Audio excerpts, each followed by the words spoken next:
The wind came down from the high country like a blade, clean, cold, and merciless. Snow spun in circles over the plain, burying the trail, the fence posts, and the last traces of the wagon that had brought her here. Maribel Crane was on her knees in the frozen dirt, a shovel clutched in bleeding hands. Her husband lay wrapped in a blanket beside her, their son beside him, smaller, lighter, both faces already gray with winter's touch. The ground refused her, hard as iron. Still she dug. She whispered between each strike, "I promised I'd lay you both home." But home was gone, burned to ash 2 weeks past, when the fever took her boy and her husband never stopped trying to save him. The sound came before she saw him. Hoofbeats through the snow, slow, heavy. She reached for the old shotgun leaning on the wagon's wheel. It was empty, she knew, but her hands found it anyway. A man rode out of the white, a tall bay horse beneath him, snow clinging to his beard. He stopped 10 paces from her, hat low against the wind. "You'll freeze to death before you finish that grave," he said. Maribel's voice cracked. "Then I'll freeze with them." He dismounted without asking. "Ground's too hard. You need fire." "I don't need your advice, stranger." He didn't answer. Just knelt, took the shovel from her raw fingers, and began to dig. He worked silent, steady, until the edge of his breath steamed like smoke. After an hour, the hole was shallow, but deep enough. They covered the bodies with pine branches and snow. She stood silent, lips trembling but dry of tears. He took off his hat. "You want to say something?" She shook her head. "They know." When it was done, she sat by the fire he built near the wagon. He poured black coffee from a tin pot, handed her the cup. Steam rose between them like a ghost. "Name's Silas Boone," he said. "Maribel Crane." He nodded, eyes catching the faint red glow of coals. Saw the smoke from the east. Thought maybe someone was still alive. She looked toward the 2 small mounds under the snow. Not for long. Silas didn't speak again until the fire began to sink. Then, "There's a trading post half a day west. You'll never make it on foot. I'm not leaving them. They wouldn't want you dead beside 'em." She stared into the flames. "Maybe they would. Maybe I want to be." The wind pressed the wagon's canvas till it groaned. The stars came sharp and hard as glass. Silas stood, brushed the snow from his coat. "I'll be riding at first light," he said. "There's shelter and wood at the post. I'll take you there or I'll leave you here. Choice is yours." She didn't answer. By dawn, the fire was only smoke. He saddled the horse. She was still sitting where he left her, arms around her knees, staring at the graves. He turned to mount, but her voice stopped him. "Wait." She rose stiffly, packed the shotgun in the wagon, covered the graves with one more armful of snow. Then she climbed onto his horse behind him. Neither spoke for miles. The prairie rolled white and endless around them. Somewhere in that silence, she whispered almost to herself, "I promised them I'd find peace." Silas said nothing. He only rode on. And in the wind, the first faint sound of hooves followed. Not theirs. By midday, the snow had thinned, but the wind still whispered through the sage like something alive. Silas's horse, a bay named Cooper, trudged through drifts that swallowed its fetlocks. Behind the hills, the sky carried that strange blue-white hue that meant another storm was coming. Maribel sat stiff behind him, her gloved hands gripping the saddle horn. She hadn't spoken since dawn, but her silence wasn't empty. It had weight like something about to break. "Trading posts up ahead," Silas said finally. "About an hour." She gave no reply, only looked at the horizon, a smudge of wood smoke and a faint outline of rooftops among the cottonwoods. After a long while, she said, "You didn't tell me what brings you this far north." He didn't look back. Same thing that drives everyone, work and regret. "Regret doesn't need travel," she said. Silas almost smiled. "Sometimes it follows you faster than the wind." They reached the frozen river near dusk. The water ran black beneath a film of ice. A narrow bridge crossed it. Planks slick with frost, rope railings frayed by years of storms. Silas dismounted first, led the horse across by hand. The boards groaned under each step. Halfway over, Maribel saw something nailed to the post, a weathered paper, edges curled, the ink nearly gone. Wanted, Silas Boone. $500 reward. Her breath caught. The likeness was crude, but close enough. The jawline, the eyes, that same scar under his left cheekbone. She looked at him. He didn't seem to notice, or maybe he did and pretended not to. When they reached the far bank, she asked quietly, "That name you gave me, Boone, that the same one worth $500? He stopped. The reins froze in his hand. "Depends who's asking." "I buried 2 people this week, Mr. Boone. Don't make me wonder if I should have made it 3. His jaw tightened. "I ain't the man that paper says I am." She crossed her arms. "They always say that. I rode with a crew once," he said, voice flat as the plains. "Cattle rustlers, stage robbers. I was young, stupid, and thought myself invincible. But one night they went too far. Took a ranch. Burned it. Family inside." Maribel's voice was ice. "You helped them. I tried to stop it. Didn't matter. Law don't listen when you're part of the gang." He looked out at the sky, red now like spilled blood over snow. "I've been running ever since. Doing what I can to even the scales." $500 worth of guilt, she said. Silas didn't argue. He only said, "You think you know what grief is, Mrs. Crane. But running from yourself, that's a different kind of burial." The words stung. She turned away, eyes wet though she hated herself for it. They reached the trading post before dark. It was little more than a cabin and a corral, the roof sagging under snow. Smoke rose from the chimney. A lantern glowed faintly in the window. Silas tied Cooper to the hitch rail. "You'll find food and a stove inside. I'll see to the horse." Maribel hesitated. "You're not coming in?" He shook his head. "Best not draw eyes together. Folks remember faces. You go first." She stepped inside. Warmth hit her like a wave. Wood smoke, coffee, the faint scent of kerosene. The trader behind the counter was a short, red-bearded man with wary eyes. "Evenin', ma'am. Storm's got folks hidin' early," he said. "You travelin' alone?" She forced a small smile. "Not anymore." The trader's gaze flicked toward the door where Silas stood outside, pretending to busy himself with the reins. "That fella ridin' with you, what's his business?" Maribel hesitated. She could still see the wanted paper nailed to the bridge in her mind. "Just a man who helped me through the storm," she said carefully. "No one special." The trader grunted. "Huh. Funny thing. Had a couple riders through here 2 days ago, skinned the same question. Said they was bounty men. One of them carried a Winchester with a silver inlay. Mean eyes." Her stomach twisted. The trader continued, lowering his voice. "If you're friends who they're after, he better keep his back to the wall tonight."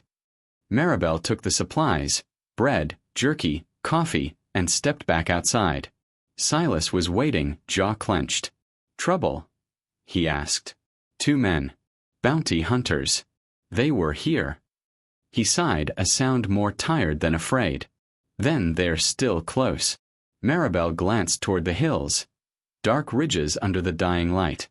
For the first time, she realized how far from safety they really were. She said softly, "You helped me bury my family. I won't help them bury you." He looked at her then, eyes sharp and quiet. "You don't owe me anything." "Maybe not," she said. "But I owe the dead my word that I'd keep living. And if you die here, I'm back to breaking promises." For a moment, something flickered between them. Not quite trust, but something that could become it. Then the wind shifted. From beyond the ridge came the echo of horses. 2 of them, moving slow, deliberate.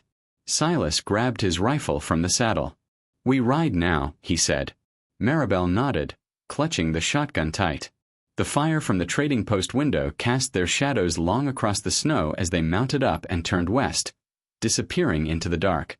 Behind them, the trader snuffed his lantern and barred the door. He'd seen the look in Silas Boone's eyes before, the look of a man running from his own grave. The night took them like a wolf's breath, sharp, silent, hungry. Snow fell harder now, thick flakes that clung to Silas's coat and Maribel's bonnet until they looked carved from frost themselves. The horses' hooves vanished into white silence, their breath trailing like smoke ghosts in the moonlight. They rode without speaking for miles, following a narrow trail that wound through broken rock and stands of bare pine. The air smelled of iron and cold bark. Behind them, far off but steady, came the muffled echo of other horses. Maribel broke the silence first. How long before they catch us? Silas scanned the ridge above them. Depends how smart they are. And how much they want that $500. They'll come for it, she said. Men always do. He half smiled. You talk like you've seen the world. I've seen enough to know what men chase. Gold, whiskey, and ghosts. He looked at her then, her face pale, eyes dark under the brim of her hat. What is it you're chasing, Mrs. Crane? She didn't answer for a long moment. When she did, her voice was soft. Peace. The word hung between them, cold as the wind. They reached a narrow canyon where the snow had drifted deep. Silas dismounted, leading Cooper through the powder. His boots sank to the knees. We'll hole up in the timberline, he said. They'll have to track us blind in this. Maribel followed, clutching the shotgun. Every shadow looked alive. Every gust sounded like a whisper from her husband's grave. By the time they found shelter, a shallow cave beneath a rock ledge, her hands were shaking from cold and exhaustion. Silas gathered fallen branches and struck a match. The small fire flared gold against the stone. Here, he said, tossing her his coat. I'm fine, she lied. You're blue in the lips. Take it. She did. It smelled faintly of tobacco and horse leather, the scent of another life, one that didn't belong to her. They sat close to the fire, listening to the storm move like a living thing outside. After a while, Maribel spoke. Those men chasing you. You know them? Silas nodded. One of them, yeah. Name's Cass Dern. The name seemed to taste bitter in his mouth. He rode with the same crew I did. Mean bastard. The kind who laughs when folks scream. Then why didn't you kill him? Because back then, Silas said quietly, I wasn't any better than him. He looked into the fire, its light flickering over the scar beneath his eye. When I left the gang, I took something that wasn't mine, a strongbox full of stolen gold. I was gonna turn it in by a pardon. But the law didn't care. They branded me outlaw all the same. Maribel's brow furrowed. And the gold? Buried. South of here. About a day's ride. So that's what they're after. He nodded. And they'll kill anyone between it and them. Maribel's voice hardened. Then we go first. Silas turned to her. You don't even know what you're saying. Yes, I do. You said yourself you wanted to even the scales. Maybe turning that gold in is your way to do it. He studied her for a long time, firelight dancing in his eyes. You've got more steel in you than half the men I've met. She looked away. Steel doesn't help when you're burying the people you love. Silas was quiet after that.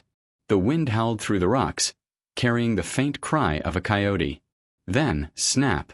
A twig outside. Both froze. Silas grabbed his rifle, gestured for silence. Maribel's heart pounded. Another crunch. Slow, deliberate footsteps in the snow. He crawled to the cave mouth, peering into the white night.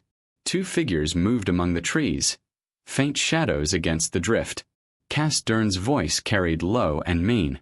Tracks lead up here. They ain't far. Maribel's fingers tightened around the shotgun. Silas turned, whispering, Stay low. Don't shoot till I say. The bounty hunters came closer. One man heavy-set, the other lean and tall, rifle glinting under the moon. Silas waited until they were 10 yards off, then fired once. The shot echoed like thunder. The lean man went down screaming, leg shattered. Cass dived behind a tree, returning fire, bullets whining off the rock face. Boone, he shouted. You know you can't run forever. Silas's jaw clenched. Ain't running, Cass. Just choosing where to die. He fired again. Cass's hat flew from his head, but the man ducked back. Maribel crawled beside Silas, fear burning through her chest. "There's 2 of them and 1 of you." He handed her the pistol from his belt. "Then there's 2 of us." She'd never fired one before, but she nodded, breath steaming in the cold. Minutes crawled like hours. The storm thickened until even the fire's glow looked like smoke. Cass's voice came again, taunting. "You think she'll save you, Boone? You always had a weakness for lost things." A bullet struck the cave wall, spraying rock dust. Maribel flinched but held steady. Silas leaned close and whispered, "On 3. 1. 2. They rose together. 2 silhouettes in the snow, firelight flashing off steel. 3. The cave erupted with gunfire. Cass's rifle cracked, the sound tearing through the night, and Silas fell back, hit across the shoulder. Maribel screamed, fired blindly, the pistol bucking in her hand. Cass staggered, clutching his arm. Then, silence. Only the wind. Only the storm. Maribel dropped the pistol, crawling to Silas. Blood seeped through his coat, dark and warm against the cold. "You're hit." He winced, teeth gritted. "Just grazed. Shoulder." She pressed her scarf against it anyway. "Hold still." He looked at her, really looked at her, as if the pain stripped something away. "You're something else, Mrs. Crane." She shook her head. "Don't call me that. Maribel's fine." Outside, the snow buried the tracks, the dead man, and every sign of what had happened. The mountain was quiet again. Too quiet. Maribel leaned against the stone wall, exhausted. What now? Silas exhaled slowly, eyes half shut. "Now, we finish what we started. Tomorrow we find that gold. Then maybe I can finally stop runnin'." Maribel looked at the wound she'd bound and whispered, "Or maybe you find peace like you said." He smiled faintly. "Ain't much difference." Dawn came gray and thin, like smoke over snow. The storm had passed, leaving a silence that felt almost holy. Every branch glittered with frost.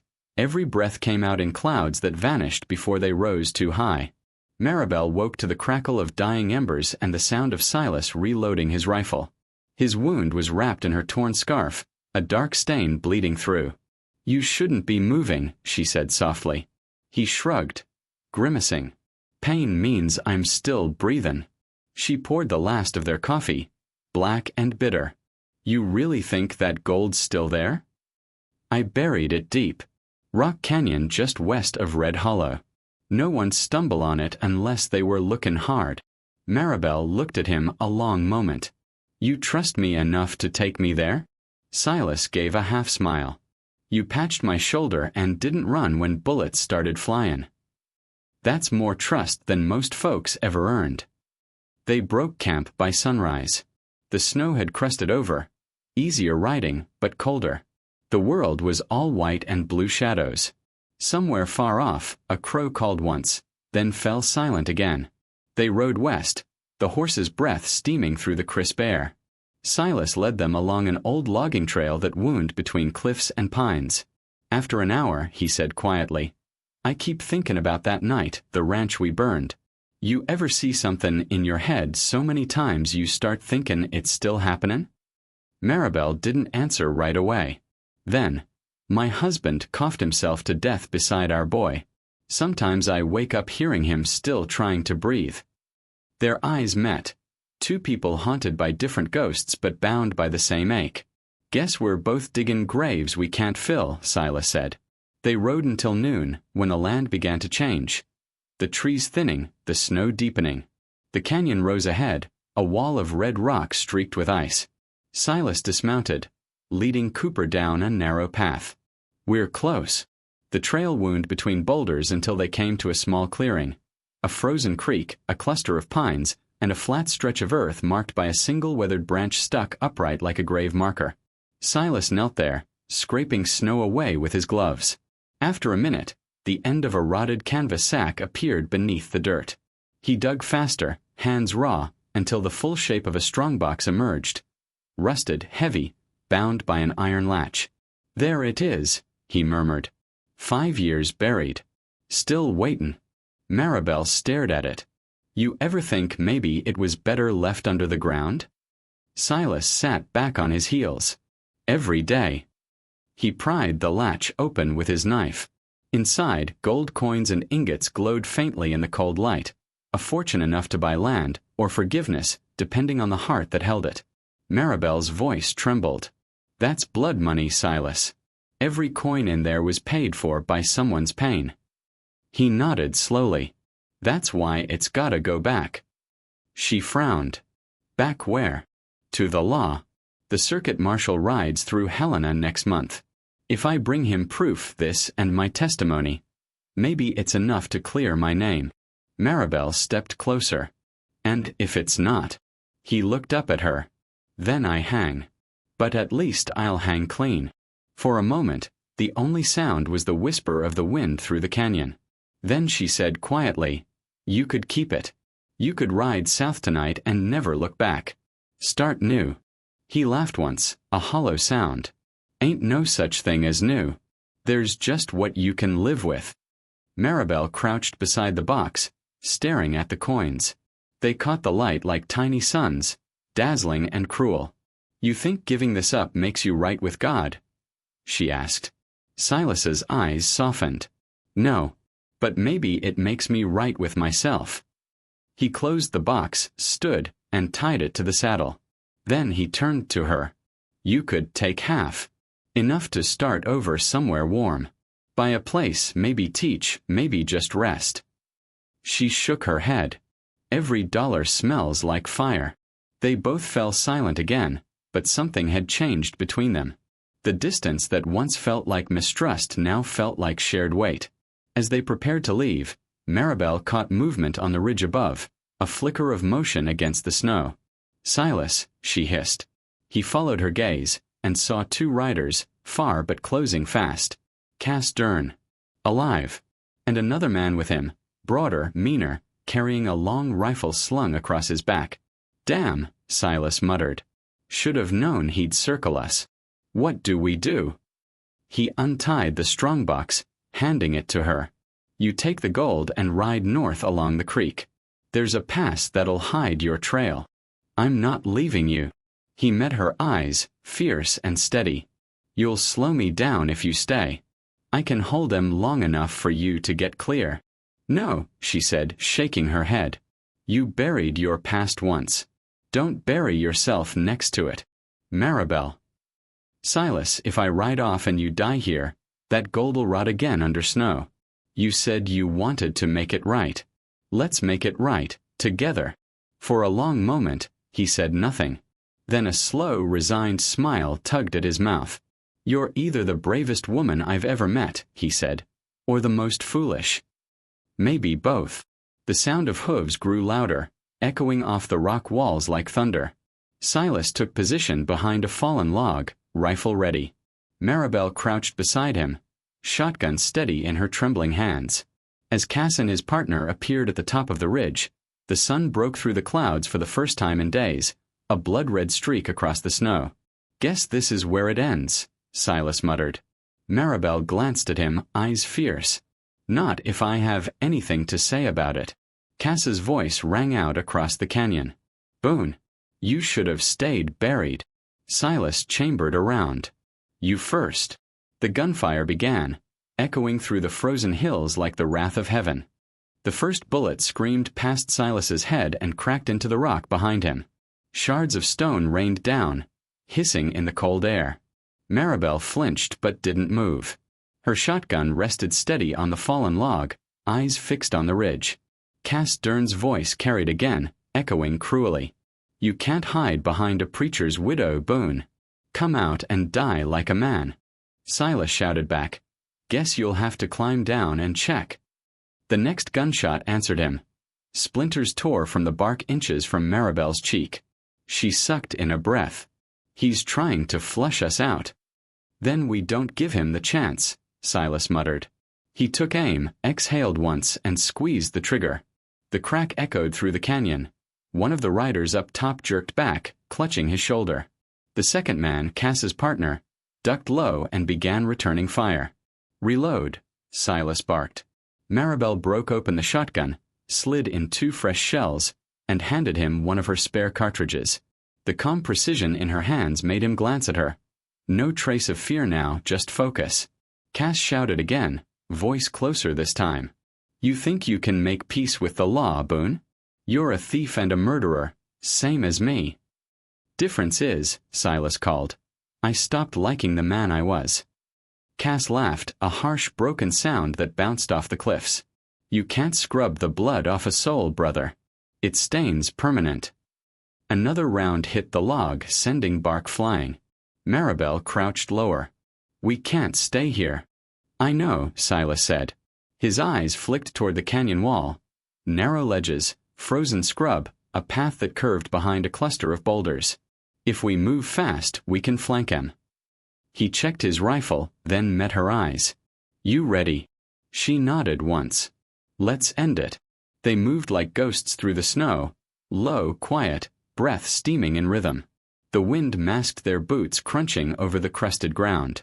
When they reached the boulders, Silas raised a hand. Ahead, Cass crouched behind a ridge, his partner beside him, both firing sporadically toward the log they'd abandoned. Silas whispered, "You take the one on the right. I'll draw Cass." Maribel's heart thudded so loud she feared it would give them away. "What if I miss?" "Then I hope you don't." He broke cover first, firing twice. One bullet grazed Cass's hat. The other shattered a rock near his leg. "Boone!" Cass roared, spinning toward the sound. Maribel rose and fired. The shotgun blast thundered through the canyon, knocking Cass's partner backward into the snow. Cass turned just in time to see the man fall. Rage twisted his face. "You brought her into this," he snarled. "Ain't no end to your sins." He fired wildly, bullets cutting the air around them. Silas dove, rolling behind another rock, the snow burning cold against his cheek. "Maribel," he shouted. "Stay down." She ducked as another bullet whined past. Her hands trembled as she reloaded, the smell of gunpowder sharp in her nose. Cass began to advance, step by step, boots crunching on ice. His eyes gleamed with madness. "You think that gold'll wash you clean," he growled. "It won't buy forgiveness. You're damned same as me." Silas stood slowly, rifle aimed. "Maybe," he said, "but I aim to die tryin' different." They fired at the same instant. The sound rolled across the canyon like thunder. Cass staggered. The bullet caught him in the chest, spinning him halfway around. His own shot missed wide, shattering a frozen branch. He fell to his knees, eyes wide with disbelief. Blood soaked into the snow beneath him, blooming crimson in the pale light. Silas lowered his rifle slowly, breathing hard. Maribel rose from cover, shotgun still ready. Her face was pale, eyes glistening. Cass coughed once, a thin trail of steam leaving his mouth. "Ain't no redemption," he whispered. Then his head dropped forward into the snow. The wind fell silent. Only the crackle of their own breath filled the canyon.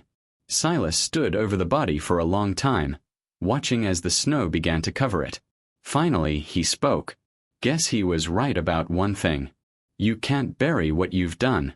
Maribel stepped beside him. "Maybe not. But you can choose what grows over it." He looked at her then, really looked. The woman who'd lost everything and still chose to help a man like him. "You saved me back there," he said quietly. She smiled faintly. "Maybe I was just saving myself." The snow began to fall again, slow and gentle this time, like forgiveness. They loaded the strongbox onto the horse and turned toward the North Trail. "Helena's 3 days' ride," Silas said. "You sure you still want to come?" "I came this far," she said. "Might as well see how the story ends." He nodded. "Then let's ride before the snow buries our tracks." As they disappeared into the white distance, the canyon behind them grew quiet again. Just wind, snow, and a grave where an outlaw once stood. But under that stillness, something had shifted. Not the end of a fight, but the start of something clean. Something almost like peace. The trail north wound through frozen valleys and wind-cut ridges. For 3 days, they rode without speaking much. Snow fell in soft, endless sheets, blurring the horizon into a pale ocean where sky and earth met and forgot each other. The strongbox rode behind them, lashed tight beneath a tarp. Each jolt of the saddle reminded Silas of what it carried. Not just gold, but memory. On the third morning, they reached the high pass. The wind there cut like a knife, shrieking through the pines. Maribel's scarf whipped against her cheek, her eyes red from the cold. "You ever been to Helena before?" she asked. Silas shook his head. "Once. Long time ago. Brought cattle through with a man named Reese Dawes. Ended bad. Like most things in your life." He smiled faintly. "You've noticed that too, huh?" They rode on. For a while, the only sound was the creak of leather and the crunch of hooves on snow. Finally, Maribel said, "When we hand that gold over, what happens to you?" He didn't answer right away. Marshall asked questions. Maybe he'll believe my story.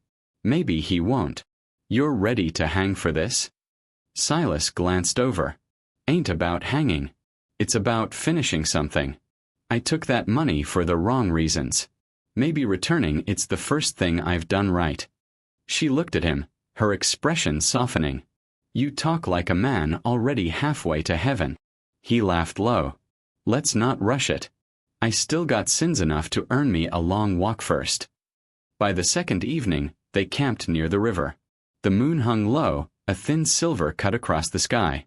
The firelight painted their faces gold and orange. Maribel poured water into a small tin pot, her hands shaking from cold. "I keep wondering," she said, "if maybe God's punishment isn't death. Maybe it's living with what we've done." Silas poked the fire with a stick. Sparks jumped up, drifting into the dark. "Then I guess I've been serving my sentence a while." She smiled sadly. "Me too." For a long moment, the quiet between them felt almost gentle. The horses shifted nearby, breath steaming in the chill. Silas broke the silence. "You never told me what brought you out here, Maribel. Woman like you, you don't end up in the wild by accident." She stared into the flames. "My husband was a preacher in a mining town called Cedar Hollow. He believed God sent him there to save men's souls. But miners don't want sermons. They want whiskey." Her voice faltered. "He tried to stop them from gambling, from fighting. One night they set fire to the church. I dragged him and our boy out. They both lived long enough to curse the smoke." Silas bowed his head. "I'm sorry." She shook her head. "Don't be. It's done. But I promised myself, if I ever found a man with blood on his hands, I'd make him see what sin really costs." Her eyes lifted to his, steady and calm. "Then I met you." Silas met her gaze without flinching. "And what do you see now?" "Not a killer," she said softly. "Just a man trying not to die one." He exhaled, a long slow breath that clouded in the cold air. "Maybe that's the closest I'll get to grace." She smiled faintly. "Grace isn't earned, Silas. It's given." For the first time in years, something inside him, a knot wound tight with guilt and anger, loosened a little. He leaned back, staring up at the stars. "You know," he said, "I used to think the world was just a bad hand of cards. You play what you get, die broke and hope nobody remembers your name. And now, he looked at her, the firelight catching in her eyes. "Now I figure maybe you can play a bad hand better, if someone's sitting beside you." She laughed quietly. "That's the closest thing to poetry I've heard out of your mouth." He smiled. "Don't get used to it." The fire burned low. Silence returned, thick and soft. Somewhere out in the dark, a wolf howled. Maribel drew her blanket tighter. "You think we'll make it?" "Maybe," Silas said. "But if we don't, at least we're not running anymore." The wind rose, carrying the smell of snow and pine. Above them, the stars looked sharp enough to cut. By dawn, the world was white again. They saddled up and rode through the pass toward the first sign of civilization, a telegraph line, black against the sky. Helena waited beyond the valley. Smoke rising from chimneys, the faint sound of a distant church bell carried on the wind. Silas slowed his horse. "That's it," he murmured. "Last stop." Maribel looked at him. You ready? No, he said honestly. But let's go anyway. They rode down the hill, snow swirling around them, two ghosts headed toward judgment. And maybe, just maybe, toward redemption. Helena was louder than either of them expected. After weeks of snow and silence, the noise hit like a wave. Hammer strikes from the blacksmith's forge, wagon wheels grinding on frozen mud, laughter spilling from saloon doors where the smell of whiskey and sweat hung thick. Maribel drew her shawl tighter, eyes darting to the faces that turned toward them as they rode through town. Men spat tobacco and stared. A few women whispered behind gloved hands. Silas felt every look. The wanted posters had been taken down months ago, but he could still see them in his head. Silas Boone, $500 dead or alive.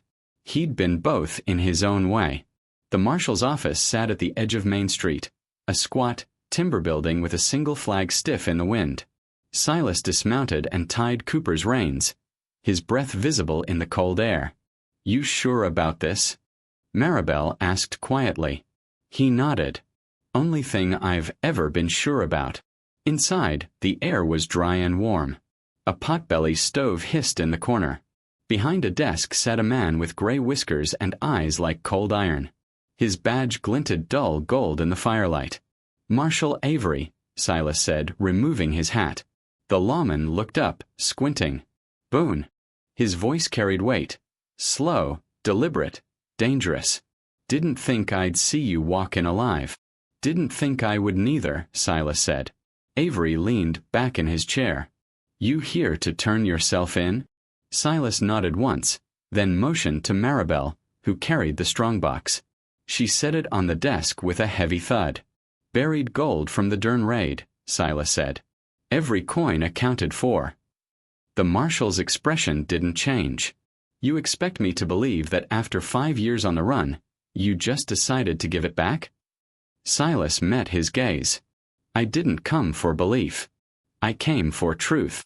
Avery opened the box, running a hand through the coins. That truth won't save your neck. You killed 2 men that night.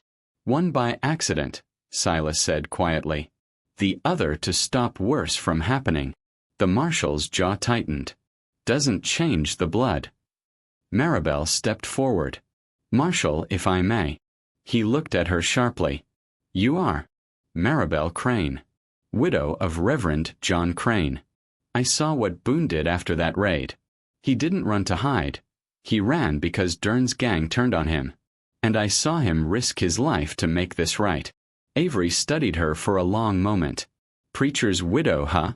Folks say you got good judgment. I don't know about good, she said softly. But I know a man fighting to do right when I see one. The marshal leaned back, eyes narrowing at Silas. You brought a witness, gold, and a confession. You realize that means the court'll hang you quicker than if you'd stayed gone. I know, Silas said. But maybe the boy who died that night deserves to have the truth told. Maybe his folks deserve that much. The room went still. Even the fire popped softly, as if listening. Avery finally spoke. You'll stand trial tomorrow. Jail's full of minors, so I'll keep you separate. You resist, I'll shoot. You try to run, same deal.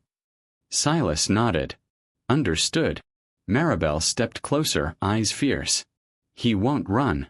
The marshal looked at her, then back at Boone. Something unreadable passed between them, respect, maybe, or weariness. Fine, Avery said. You can see him once more before the trial. Noon tomorrow. He stood, motioning toward the back. Cell's this way. As Silas followed, Maribel caught his arm.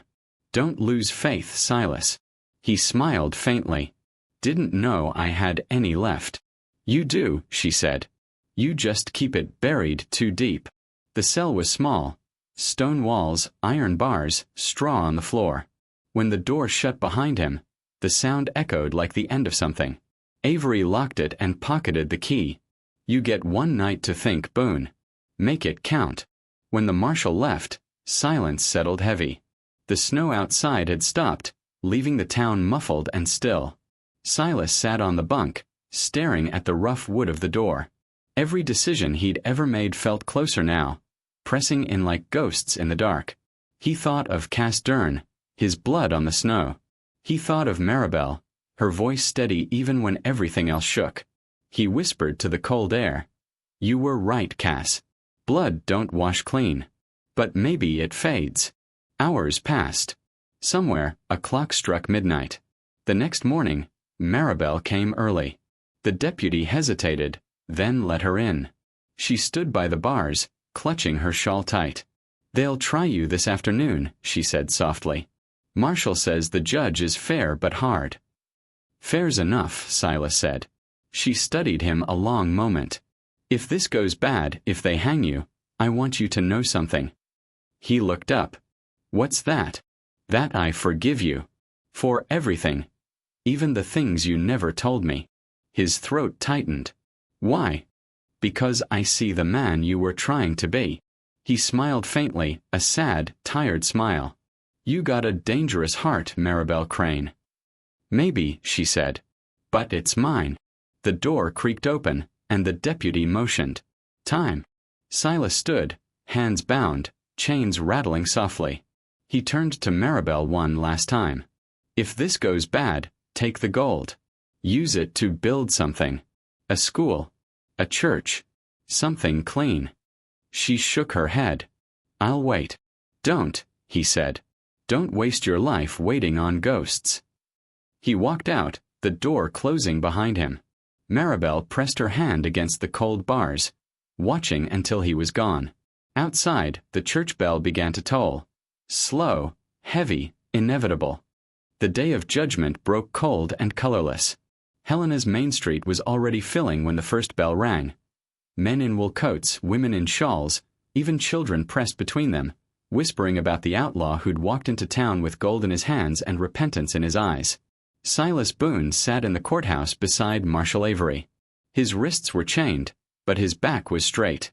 He'd spent the night awake, listening to the clock tick through the hours, counting heartbeats like prayers. When the judge entered, the crowd hushed.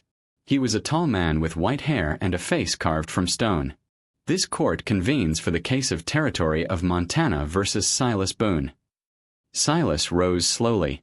The room creaked with the sound of leather boots and breath. The trial was short. Avery presented the strongbox, its gold glinting dull beneath the lantern light. He read from Silas's own written confession, the words shaky but clear. "I, Silas Boone, rode with Castern and his men. We robbed the Northern Pacific payroll wagon and burned the ranch that gave us shelter. I took the gold, buried it, and ran. I come now to return what was never mine and face what I earned." A murmur rippled through the gallery. The prosecutor spoke little. The facts were plain. 2 men dead, 1 fugitive. No promise of innocence. Then came Maribel Crane. She stepped to the stand, pale but steady. Her voice was low, but each word carried like a bell through still air. "I saw what kind of man Silas Boone was before and after that night. I saw him carry guilt heavier than that gold. I saw him choose truth over freedom. And I believe redemption is not bought by law, but by heart." The judge regarded her with quiet curiosity. "Mrs. Crane, are you suggesting this court show mercy to a self-confessed outlaw?" She met his eyes.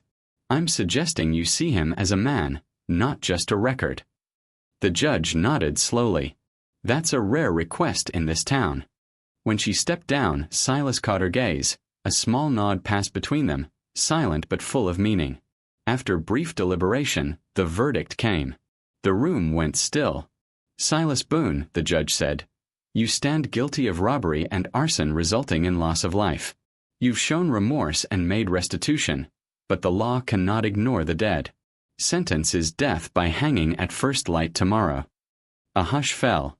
Silas closed his eyes, exhaled once, and said softly, "Thank you, Your Honor." The judge blinked, surprised. "You thank me."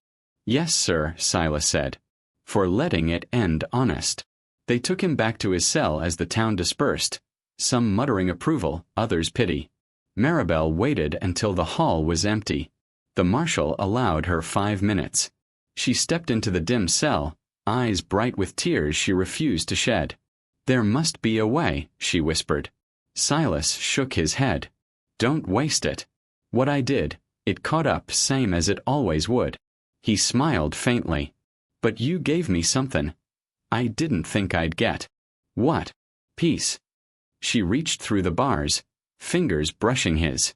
You don't deserve to die alone. I won't, he said. You'll be there. That's enough. They stayed like that, silent, hands touching through iron, until the deputy cleared his throat. Time's up. Maribel left with tears on her cheeks and fire in her heart. The next morning came gray and thin. Frost clung to the gallows beams like lace. Half the town turned out, their breath rising in clouds.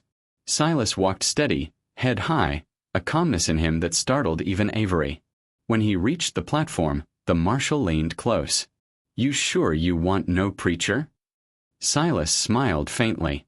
Already got one. He nodded toward Maribel, standing in the front of the crowd, her hands clasped tight around her shawl. The marshal's jaw tightened. You're a rare breed, Boone. Maybe just a tired one, Silas said. The rope creaked as it settled around his neck. He looked out at the horizon, the mountains glowing faint pink as dawn broke. I buried gold, he said quietly, more to himself than anyone else. But I found something worth more. The marshal gave the signal. Then a shout broke through the crowd. Urgent, breathless. Hold! Hold! A rider galloped into the square, coat flapping, horse foaming. He dismounted in one leap, waving a telegram. Message from Judge Collins of Missoula. Stop the execution. Avery snatched the paper, reading fast. His eyes widened. He turned to the crowd. Judge Collins confirms Boone's statement. Cass Dern's men confessed before they died. Boone tried to stop them. The deaths were ruled as manslaughter in defense. A silence thicker than snow fell. The marshal looked up at Silas. Sentence revoked. You're free. The crowd murmured, some in disbelief, others in applause. Maribel gasped, one hand to her mouth. Silas just stood there, still as stone. The rope hung loose as Avery cut it away. He stepped down slowly, the wooden boards creaking beneath his boots. When he reached Maribel, he stopped inches away. You prayed for this? He asked. She shook her head, tears spilling freely now. No. I just hoped for it. He smiled, small, quiet, almost shy. Guess sometimes hope's enough. The sun broke fully over the mountains then, warm light spilling across the gallows, melting frost from the ropes. Maribel took his hand. What will you do now? Silas looked toward the east, the long road, the open land. Find work. Build something. Maybe fix fences instead of breakin' laws. She laughed softly. And me. He turned to her. You said you'd make me see what sin costs. You did. Now maybe you can show me what life's worth. She smiled, the first true smile he'd ever seen from her. I reckon I can. Together they walked away from the gallows, their shadows stretching long across the snow. Behind them, the crowd began to drift apart, already telling the story. The outlaw who came back to die but found mercy instead. By the time they reached the edge of town, the bells of Helena rang again. Not for death this time, but for mourning. And somewhere between the sound and the sun, Silas Boone finally kept the widow's promise.